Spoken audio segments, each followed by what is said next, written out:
नमस्कार। आप सभी को करवा चौथ की हार्दिक शुभकामनाएं। एक साहूकार के 7 बेटे थे और एक बेटी थी। बेटी का नाम भीलन था। आठों भाई बहन एक साथ बैठकर भोजन किया करते थे और जब आठों में से कोई एक भी भोजन नहीं करता था तो सभी के सभी भूखे रहते थे। बहन का ब्याह हुआ तो उसने करवा चौथ का पहला व्रत पीर में ही रखा। बचपन की आदत के अनुसार उसके भाइयों ने खाना नहीं खाया। कहने लगे, हमारी बहन तो भूखी है, वह खाएगी तभी हम खाना खाएंगे। फिर भाई बहन के भूखी होने के कारण व्याकुल होने लगे तो उन्होंने एक तरकीब सोची। उन्होंने डूंगर के पीछे आग लगा दी और बहन से कहा कि देखो बहन, चांद उगाया है, तुम अर्घ दे दो और खाना खा लो। बहन ने कहा, भाभीओ चलो चांद को अर्घ दे दो। भाभीओ ने कहा, बाई जी ये चांद तुम्हारा उगा है, हमारा चांद तो बाद में उगेगा, तुम अर्घ दे दो। बहन बहुत ही भोली थी, समझी नहीं। भाइयों ने चालने में से चांद दिखा दिया और बहन ने अर्घ दे दिया। भैया निकाल कर खाना खाने बैठी तो पहले कोर से मक्खी निकली, दूसरे कोर से बाल निकल आया, तीसरे कोर में ससुराल से बुलावा आ गया कि उसका पति बीमार है। माँ ने कहा कि मैं तुम्हारे लिए कपड़े निकालती हूँ, तैयार हो जा। माँ साड़ी निकालने लगी तो कभी काली साड़ी कभी सफ़ेद साड़ी हाथ में आती। माँ ने कहा, बेटा जाने किस्मत में क्या लिखा है, तू राह में सबके पैर छूती जाना। और माँ को उसके पल्ले से सोने का 1 टका बांध दिया और कहने लगी कि जो तुझे अमर सुहाग की आशीष देवे उसे ये सोने का 1 टका दे देना और पल्ले से गांठ लगा लेना। बिलन राह में सबके पैर लगती हुई गई। सबने खूब आशीष दिए, किसी ने सुहाग की आशीष नहीं दी। एक छोटी सी जठुती पालने में सो रही थी, उसके पैर लगी तो उसने कहा, तेरा सुहाग अमर रहे।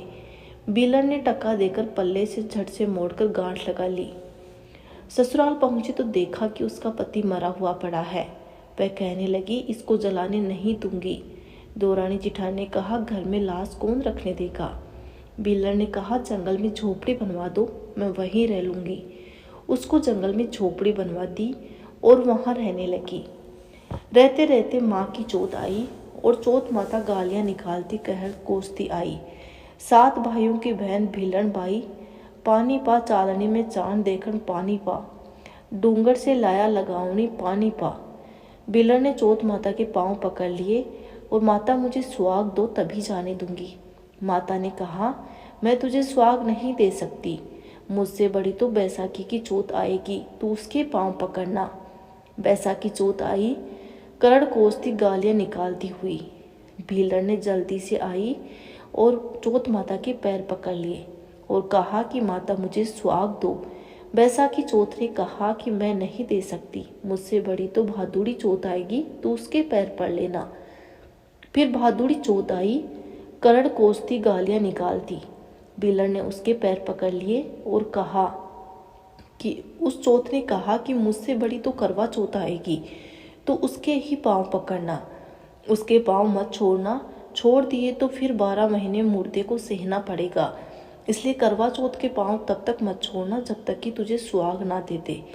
सो जब करवा चौथ आई तब उसने माता के पैर पकड़ लिए। चौथ माता गालियाँ निकालती रही, करण कोसती, छोड़ पावनी हत्यारी मेरे पैर छोड़। 7 भाइयों की बहन मेरे पैर छोड़, मेरे पैर छोड़, डूंगर में आग लगावनी मेरे पैर छोड़। 7 भाइयों की बहन भीलन बाई, पानी पा, डूंगर में आग लगावनी पानी पा, चालनी में चांद देखती पानी पा, घड़ी भूखालू पानी पा। उसने नहीं छोड़े पैर। तब माताजी ने काजल आँख से लिया, मेहंदी चट्टी अंगुली से ली, रोली टिक्की से ली और टिक्की ली, पानी से घोल कर छींटा दिया तो मुर्दा पति उसका जीवित हो गया। पति उठकर बोला, ओहो आज तो बहुत नींद आई। बिल्लर ने कहा, कोई भली नींद ना आई, मुझे तो सेवा करते 12 महीने हो गए। करवा चौथ माता जाते हुए झोपड़े को महल बना गई और धन धाने से भरपूर कर गई। भीलन की सास अन्य बहू ने कहा कि अरे कोई जाकर भीलन को भी खाना दे आओ, उसका तो आज के दिन सुहाग उजड़ा था, वह तो रो रही होगी। जब इतना चिढ़ाने के बाद भी कोई नहीं गया तो तो सास ही बहू को खाना देने जंगल की ओर चली गई तो देखा कि झोपड़ा कहीं नजर ही नहीं आ रहा। हाँ, एक महल दिखा जिसमें उसके बेटा बहू चौपड़ पासा खेल रहे थे। बहू ने सास को आवाज़ लगाई, माताजी यहाँ महल में आओ। माताजी के महल में पहुँचते ही बेटा बहू चरणों में धूप देकर आशीर्वाद प्राप्त किया और सारी घटना बताई। सास ने खुशी खुशी जाकर सारे गांव में बताया और बाजे गाजे से सारे गांव वालों के साथ जाकर अपने बेटा बहू को अपने साथ घर ले आई। हे चौथ माता, जैसा सुहाग तूने भीलन को दिया वैसा सबको देना। कहानी कहने वाले को, उखाड़ भरने वाले को, सभी को देना। सास ने कहा कि सभी औरतें 12 चौथ करें। 12 चौथ नहीं करे तो 4 चौथ करें। अगर चार चौथ भी ना कर सके तो 2 चौथ जरूर करनी चाहिए। करवा चौथ व तिल चौथ, जिसे संकट चौथ भी कहते हैं।